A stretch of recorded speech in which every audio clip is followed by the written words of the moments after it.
Hello everyone and welcome to GenQA's Focus On webinar for March 2022. Today we're going to focus on quality management and its impact on real life, and we've got some great examples of how we see quality management in action day to day and also how it relates to genomic testing. We have a great panel joining us, and I've got great pleasure in introducing you to Bettina Kelhorst-Pauli, who's our quality manager at GenQA. We're also delighted to welcome Claire Whitham, who is another colleague within the UK NEQAS Consortium quality manager, and she is linked to UK NEQAS Haematology, quality manager there. We also have Wendy Hannon, who's the operational manager of GenQA, who also has an element of quality management within her role. And I'm Sandy Deans, I'm director of GenQA.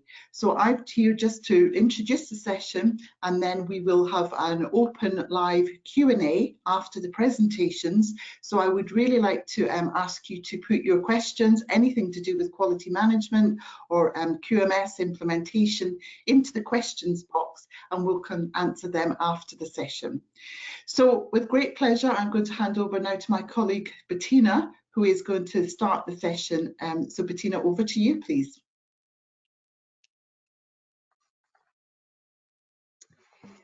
Good afternoon, and thank you for joining us, and thank you, Sandy, for introducing the talk.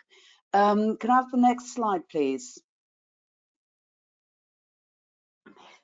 Just to let you know what you can expect over the next 40 minutes or so, we'll have a brief introduction on quality management and quality by myself.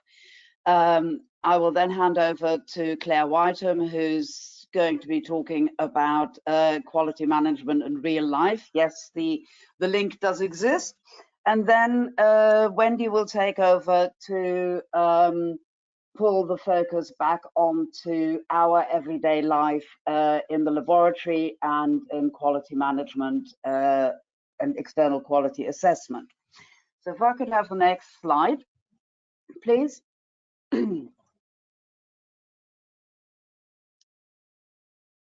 Jenny, next slide. Yes, what is quality? Now, the word quality has been around for quite a while. It was originally used as the word poiotes, which I probably pronounced completely incorrectly, in Aristotelian philosophy, and it was used to mean the state or condition of something, and he used it in his logic arguments. The first time the word quality shows up in a way that we recognize it was in Cicero's Introduction to Greek Philosophy, where he translated poiotes into qualitas, which is the Latin version of quality. The Oxford Dictionary defines quality as a standard of something as measured against other things. So there's always a comparison, and the degree of excellence of something. And the modern meaning is twofold. You have the objectively measurable aspects of something, which is most distinctly expressed as something that's free of faults or perfect in inverted commas, or you have the subjective feeling of something that is fit for my personal use or for our work use. So if I may have the next slide, please. So we have, can you click again, because we're missing a head. We have the man himself, Aristotle, who first introduced us to the concept of quality, and who I think also coined the best phrase about quality, which is quality is not an act, it is a habit. It is something that should be part and weave its way into everything we do. So what do we do with this act, or with this habit of being the best and doing the best we can? How do we actually implement that into our, say, working lives? If I can have the next slide, please, Jenny. That's where the quality management system comes in. Quality management is putting this habit of quality, of excellence, into everyday practice. And it's a cyclical process, like everything that develops. starts off with a planning, then with developing the plan into something that can actually be implemented. You implement or execute your plan, and then at the end you review what has happened, what you have done, with you to integrating and introducing those findings and possible improvements into the next stage of your planning. So that's, in broad strokes, the quality management cycle. In a bit more detail, we go to the next slide, please. We have the 5 steps here, well, 4 steps plus the second planning. Planning should be smart. So we all know that specific and measurable, achievable, realistic and timely objectives, so that you can actually follow them up and see whether you achieved them or whether you fell short somewhere. Once you've set your SMART objectives, you will then expand this into something that conforms with your requirements and that is possible to be implemented. You then execute your plan and your developments in putting it into action, carrying out the tasks that you'd been planning. And this should be followed by a review where you look at what went well and what can be improved, draw conclusions for future plans, and then go back to the planning stage for the next stage or the next cycle of your process, and you implement the conclusions from your review of the past process into the new SMART goals. So I have the next slide, please.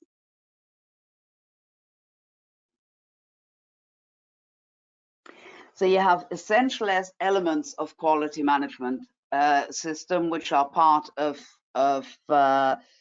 in many ways the planning stage. Is you have to have documentation. You have to have, we know them, for example, as SOPs or general instructions. You have to make sure that your staff are of the right qualification and also receive the relevant training in order to carry out their tasks. You have to make sure that any equipment that is being used is of the right quality for the task, and that all your staff are trained in the usage of the equipment. You then monitor your processes to see whether there are any sort of little things that can be ironed out while you're carrying on implementing your plan. And at the end of it, you audit the whole process, where you look in depth into the whole management cycle, see where there were difficulties and where there are improvements that can be made. And then, as we saw on the previous slide, you then introduce those improvements, we know them as quality improvements, into the next planning cycle or management, quality management cycle. So this is something that we have in laboratories and that you are all very familiar with. But it's not only something that happens in laboratories. It has implications that are much wider than what we may think. And to give you an idea of how incredibly wide and how incredibly important those implications are, I now hand over to Claire, who will give you an introduction of or an explanation of how quality management correlates to real life. Well, thank you very much for that introduction, Bettina. That's great. And thank you to GenQA for inviting me to speak at the webinar. Good afternoon, everybody. When I originally wrote this presentation, I was anticipating giving it to a room full of people in a face-to-face way. So if my first question sounds a little bit odd, do bear that in mind. If I could move on to my first slide, please. Thank you very much. Okay, so my talk is titled Quality Management and Real Life. It happens more often than you notice. Okay, so here comes that first question. Who here thinks that the aspects of quality management have application outside of our respective workplaces? Okay, so I can't see you, and I wish I could, because I would love to know who is nodding or shaking their heads.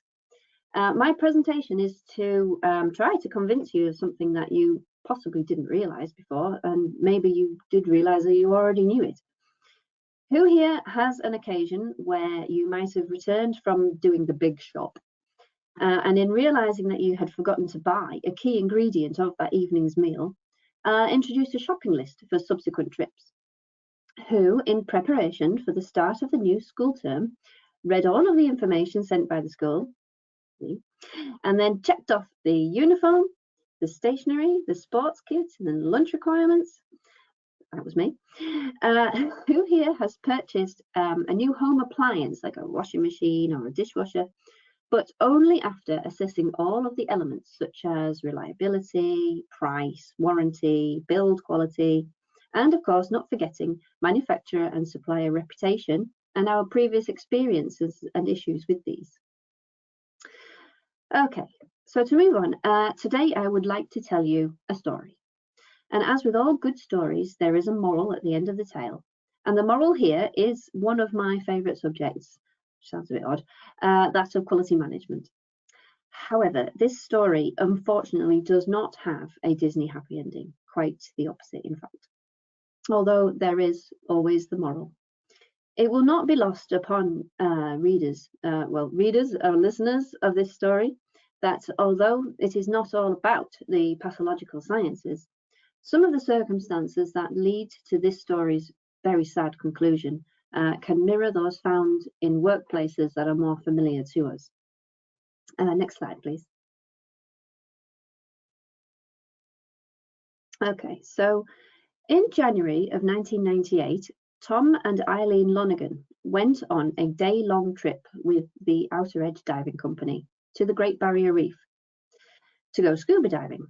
Both Tom and Eileen were both experienced scuba divers, and the weather conditions on that day were ideal for diving.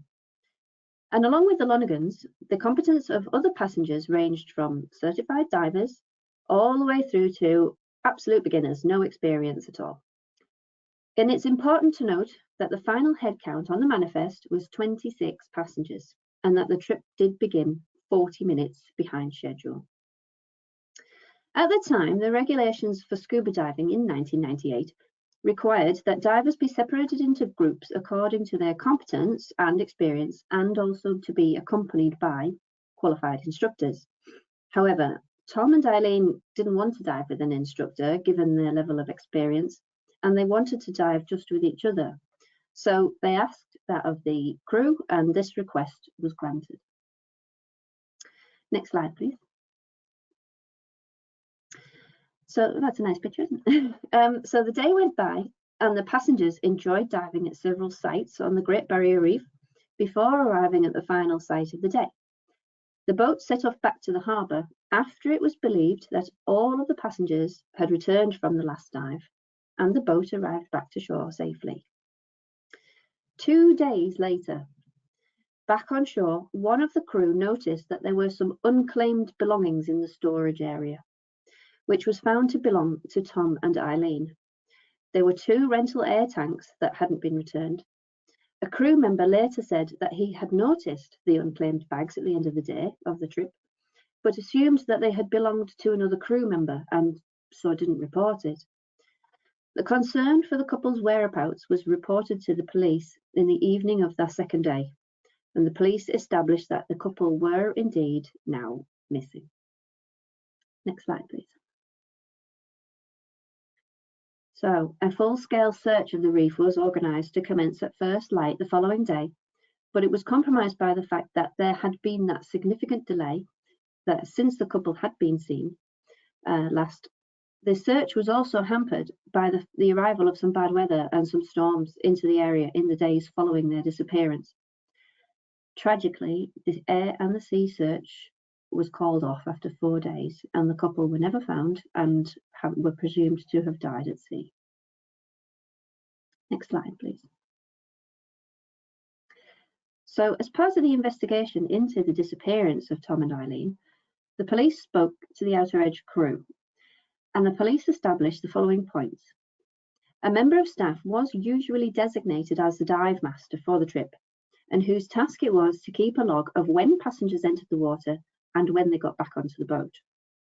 There was uncertainty over who had been assigned the task of dive master on that day, with 2 crew members each stating that the other had been assigned the task of dive master. It was common practice for crew members to swap jobs throughout the day, but it was unclear if this included the task of dive master. Records taken showed that Tom and Eileen had entered the water at 2:20, but there was no record of them ever returning to the boat. None of the crew could remember if Tom and Eileen had reboarded the boat or not. It was the skipper's responsibility to do a final head count after each stop-off before sailing on to either the next location or back to the shore, but it was unclear whether or not this head count had occurred.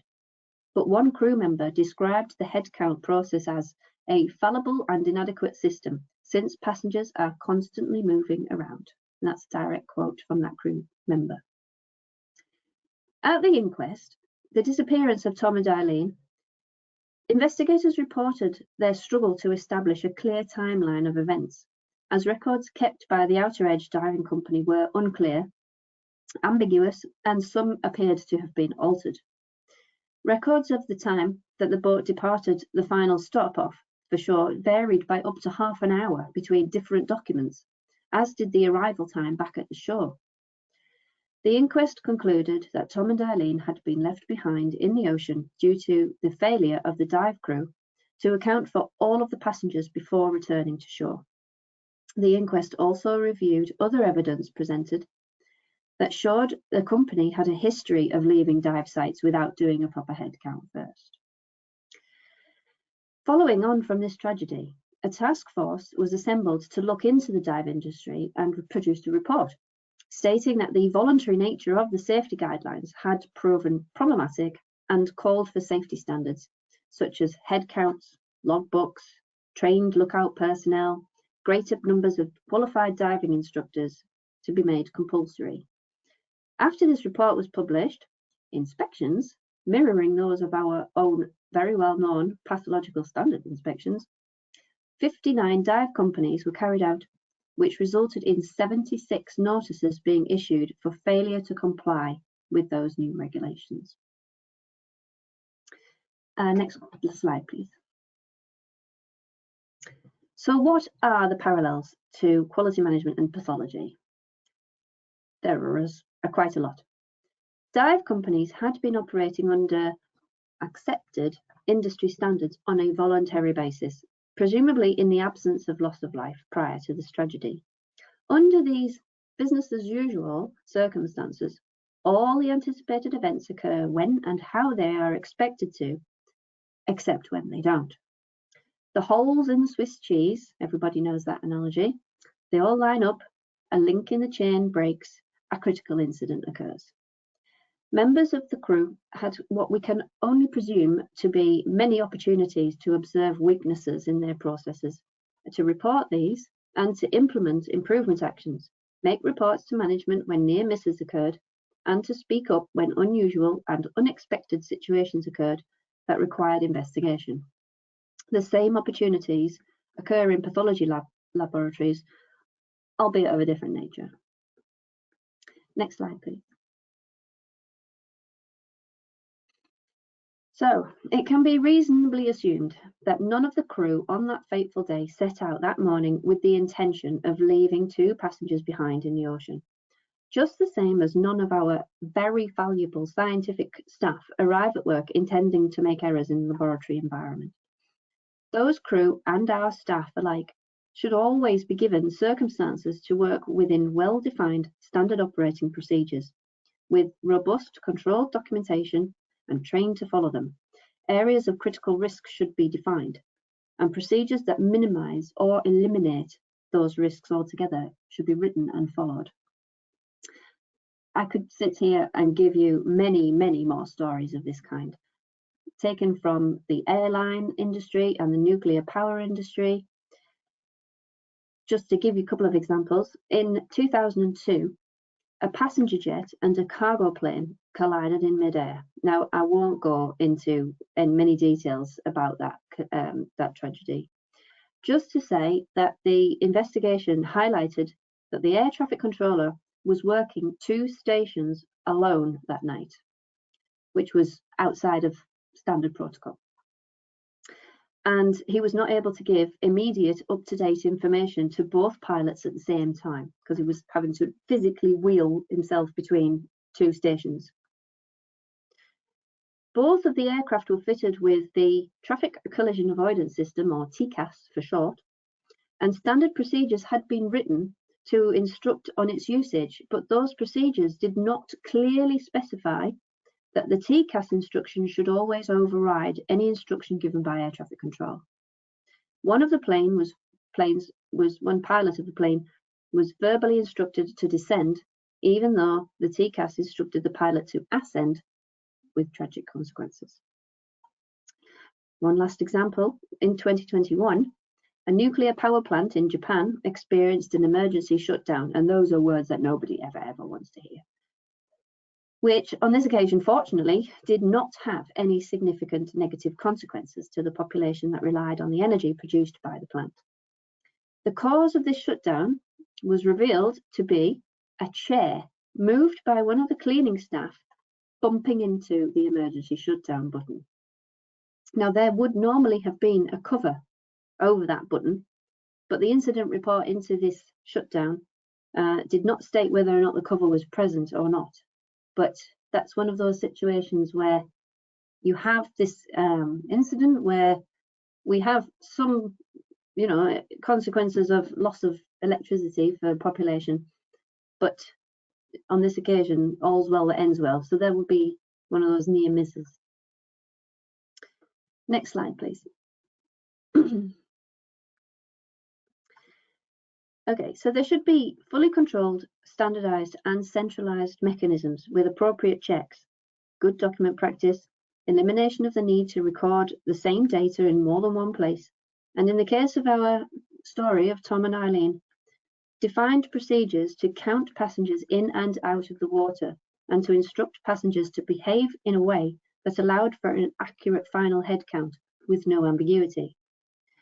Let us not overlook the fact that the crew of the boat were from the beginning operating under conditions of greater pressure, just the same as our air traffic controller who was working 2 stations on his own at night time, due to their late start.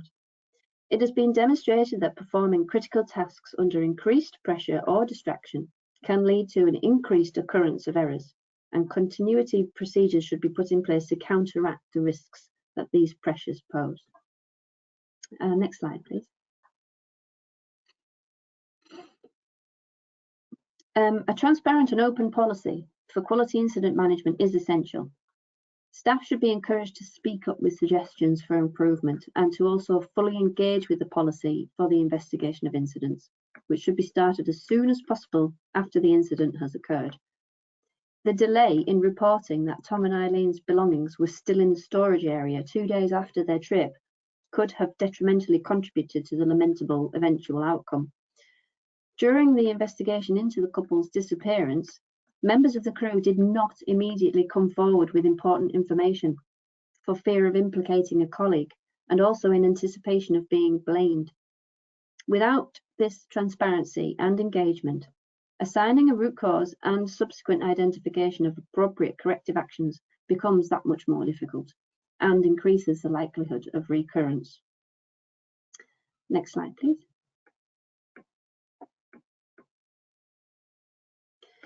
Finally, it's important to note the value of both internal and external audit.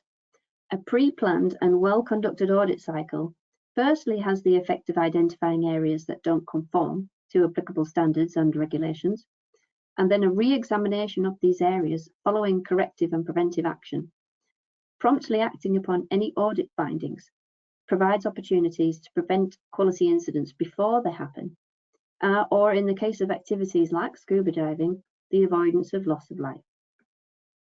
Next slide, please.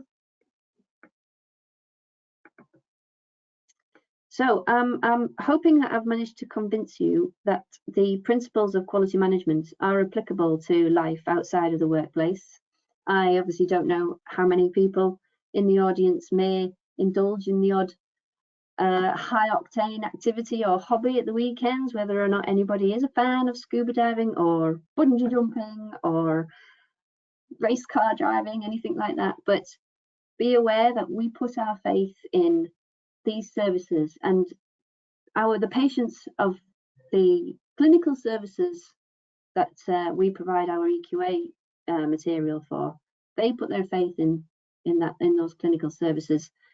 Maybe when we go and buy a new washing machine or when we buy a new dishwasher, maybe we shouldn't ask them, you know, can I have a refund if it breaks down? Maybe we should be asking them, can I see your quality management system, please? So yeah, the next time someone that you know claims not to know what quality management is, I really hope you pass on my story. Thank you. Thanks, Claire, for that really inspirational talk. So I'm now going to put it in perspective in a diagnostic laboratory and what would happen to certain genomic testing if it went wrong. So in a diagnostic laboratory, QMS, the whole point in it is to ensure the right result for the right patient at the right time. Next slide, Jenny. And the impact of an ineffective QMS can either delay testing or reporting, or it can result in incorrect testing or reporting. And that obviously leads to a poorer patient outcome with increased morbidity or even mortality. Next slide, please. So I'm going to talk about a few examples specific to genomic testing where if the test is inaccurate or not performed on time, where that would affect the patient. So the first example is in lung cancer, where you're testing for activating variants in EGFR. And if the variant's identified, it allows targeted therapy for patients with the mutation, which therefore improves the overall survival rate. There's less side effects than chemotherapy, and it effectively leads to improved quality of life. It may not cure the lung cancer, but it will improve the quality of the patient's life. Next slide, please, Jenny. In the case of hematological malignancies, so with CLL, what they're testing for is a deletion or mutation of the TP53 gene, and this indicates a high-risk disease, which requires immediate and intensive therapy. And delay or failure to detect that could lead to delay or failure to treat, leading to poorer outcomes. In the case of acute promyelocytic leukemia, or APML, the patients are at huge risk of DIC, causing fatal hemorrhages. So if they can test for the rearrangement, which can be detected within a few hours using FISH testing, then they can deliver essential therapy within a timely manner. Again, will delay or failure to detect will have the same outcome as the previous example. Next slide, please, Jenny. With newborn screening, so you've got screening for severe combined immunodeficiency. If this is not identified at birth from the Guthrie cards, then successful treatment is severely reduced the later a diagnosis is made. So it's a really timely test, this one. This then leads to a high risk of increased morbidity and the likelihood of earlier death. And another test that's performed as part of the newborn screening profile is MCAD, or medium chain acetyl-CoA dehydrogenase deficiency. Try and say that quickly with a drink. The wrong result of familial variant is not detective, then the baby is at risk of sudden metabolic crisis, which can lead to either coma or death. Next example, please, Jenny. So we've got some other examples for you. For example, in prenatal testing, if you're testing for common aneuploidies, so trisomy 13, 18 or 21, the failure to detect or report can lead to a later miscarriage, or can result in an affected birth, which maybe was not the desired outcome. DPYD gene variant testing. If the variant is not detected, then the patient can be given a specific type of chemotherapy, which is highly likely to give side effects which can be life-threatening. So these are all wide and varied examples of where the testing can either lead to morbidity or mortality. And we've got some more examples, please. So these are more broad examples. So if you've got delayed or wrong result in a causative variant that could result in potentially a treatable condition, so there's drug therapy available, enzyme replacement, things like that, no treatment could mean, or delay in treatment could mean that the damage is already done. So the outcome could be lifelong successful treatment versus early death or severe disability, so brain damage because the treatment hasn't been started early enough.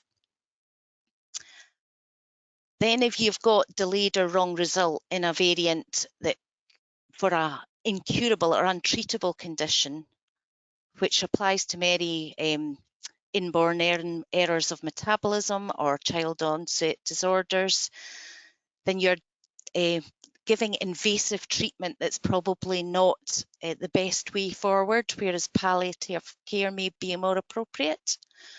So this is another example of where testing's important. Next slide, please. So the key tenets of QMS, particularly in a laboratory, but also relates back to what Claire was saying: say what you do what you say, prove it, and improve it. And us quality managers love a wee improvement. So that's the way to go. Thanks, Sandy. Great, thank you, Wendy and Bettina and Claire. I don't know if you've inspired me or scared me, if I'm honest. I think definitely will not be going scuba diving, but thank you for that. It makes it so much easier to understand the importance when you can actually put it in you understand what quality means, you put it in the context of the real world, really, and then also how it, particularly in the genomic testing world and all pathology testing, how important actually is to get that right result for the patient at the right time, as you've all eloquently said. So if you don't mind, can we do a live Q&A? Jenny, if we move the slide deck on, please.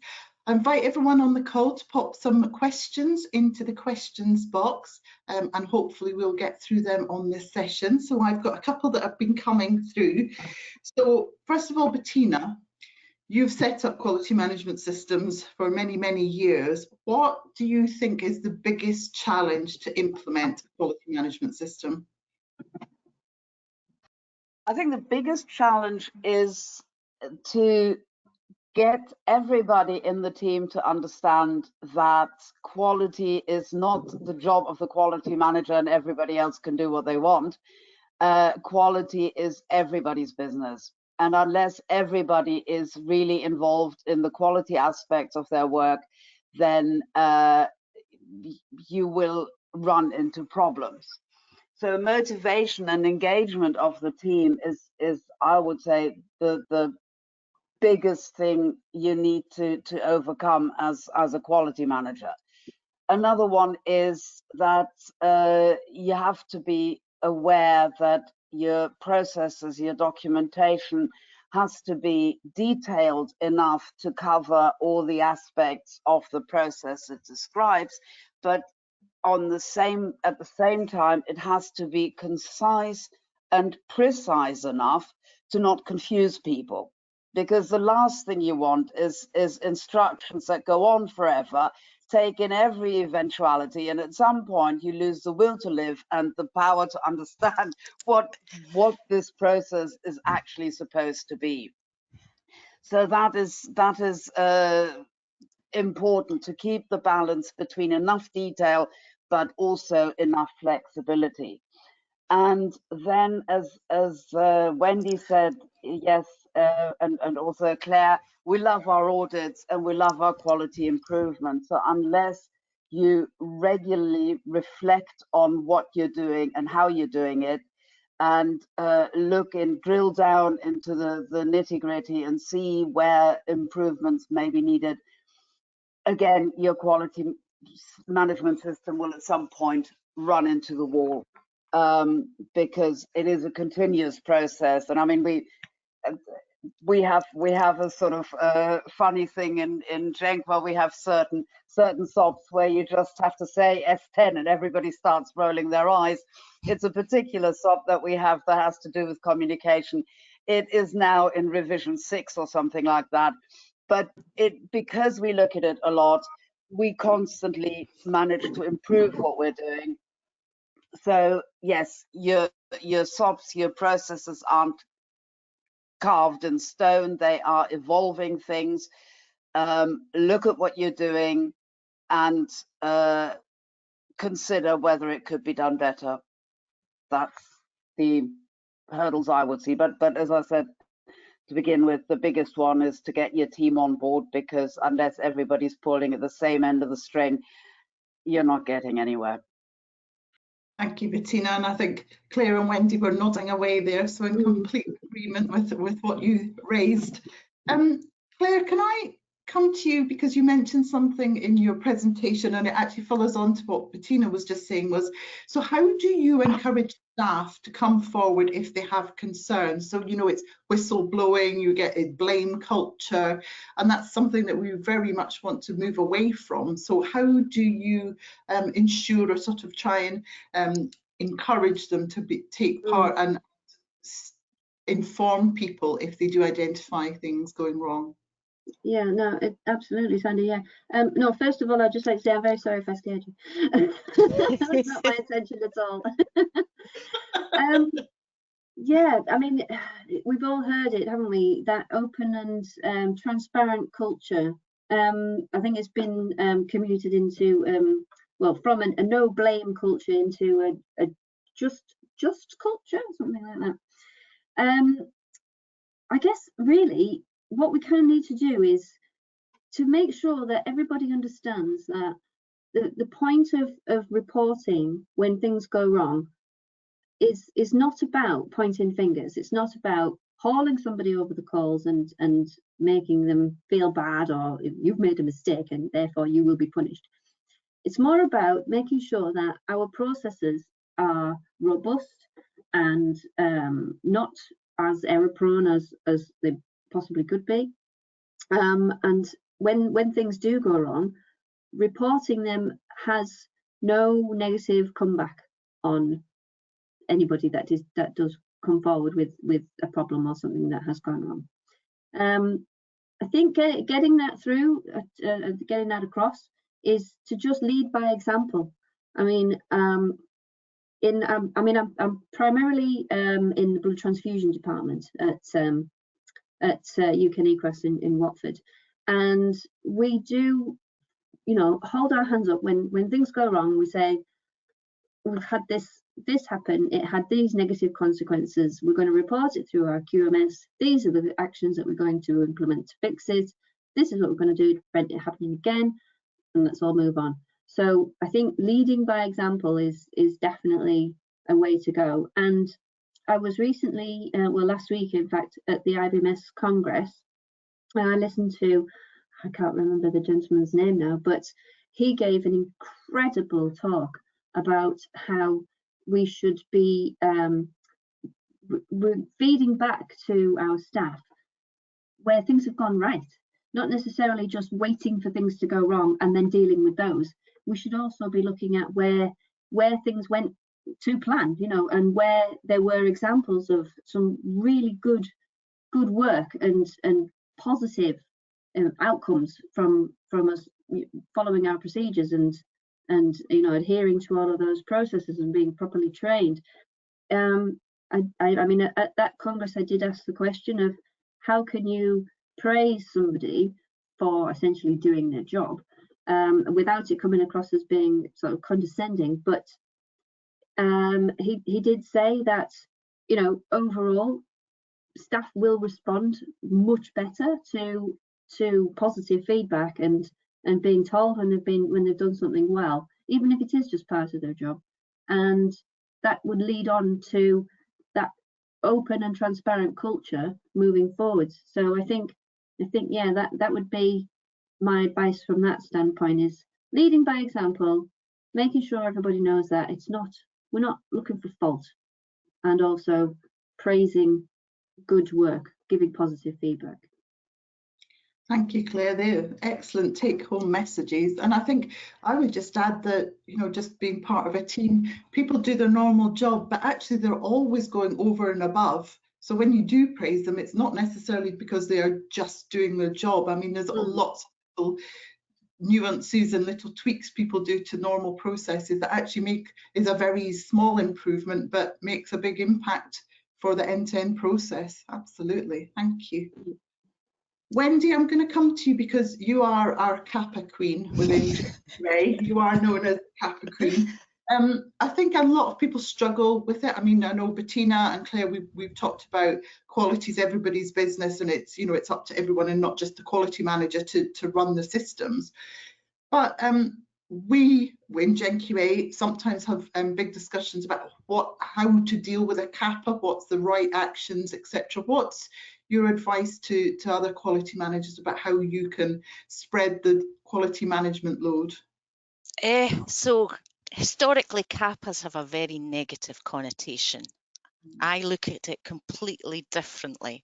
Kappa's a way to learn and improve, and they're a really good tool.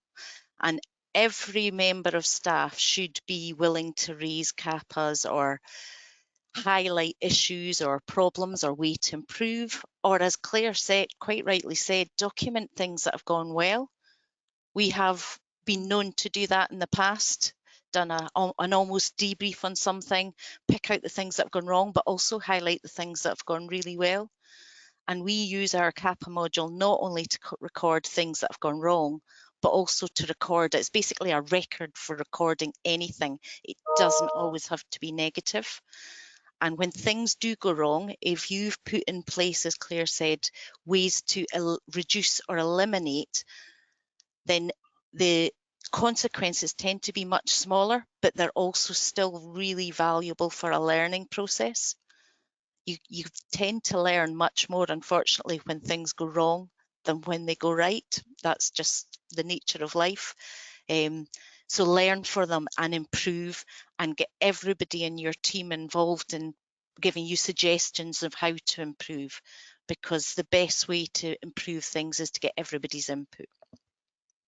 Yeah, absolutely. Thank you, Wendy. And we do enjoy our Kappa reviews with you, and we always learn because everyone comes at them in a different way, and you don't always have the right or wrong, not always a right or wrong answer. And we have fruitful discussions, definitely. We have one final question that probably is open to all. Can you give us examples for your quality indicators in a cytogenetics lab? So what are the metrics you use and what targets do you set for them? So I think first of all, before we answer that, it's fair to say that we don't actually run a diagnostic cytogenetics laboratory, but we can, I guess Wendy and Bettina and Claire come at it from a quality management system, from a service lab. What type of quality, I guess, dashboard would you implement and monitor?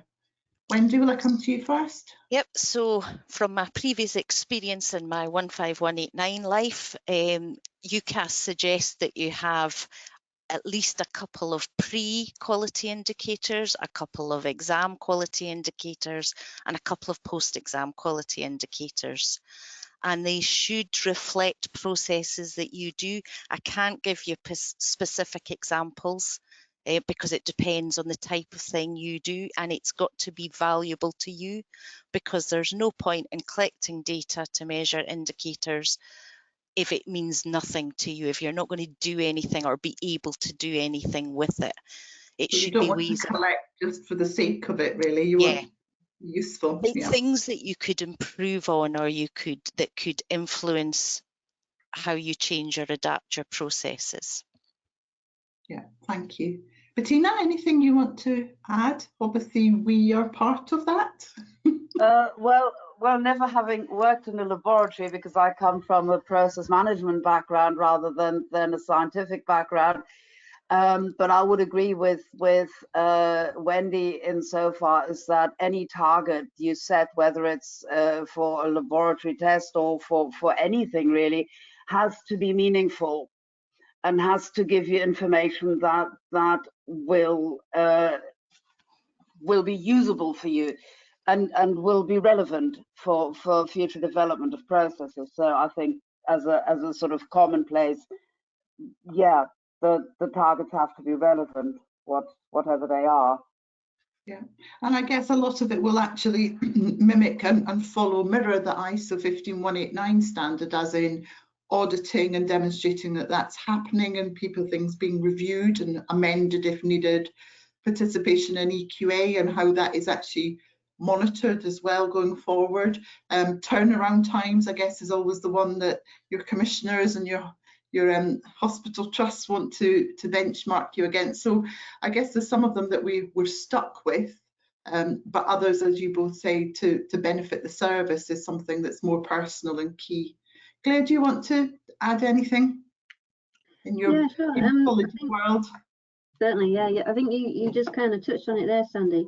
From a proficiency testing provider and my very, very recent experience with a UCAS assessment to 17043, I think possibly one of our more valuable indicators, mostly all related to time frames in some way, shape or form, but certainly when we receive feedback from our customers, from our participants, possibly when things have not gone quite according to plan, is making sure that we respond to those that feedback and those sort of complaints, if you like, within a timely manner, and certainly with the quality of the response that we give back to our participants.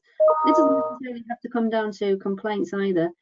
We have quality indicators related to how quickly we can respond to just general queries that either come in by email or telephone, and we make sure that we do respond to those within a specific time frame and make sure that we've provided our clients or customer with the response that they needed and in the most helpful way. So that does ultimately help us improve our service and the quality of the service that we deliver to our participants.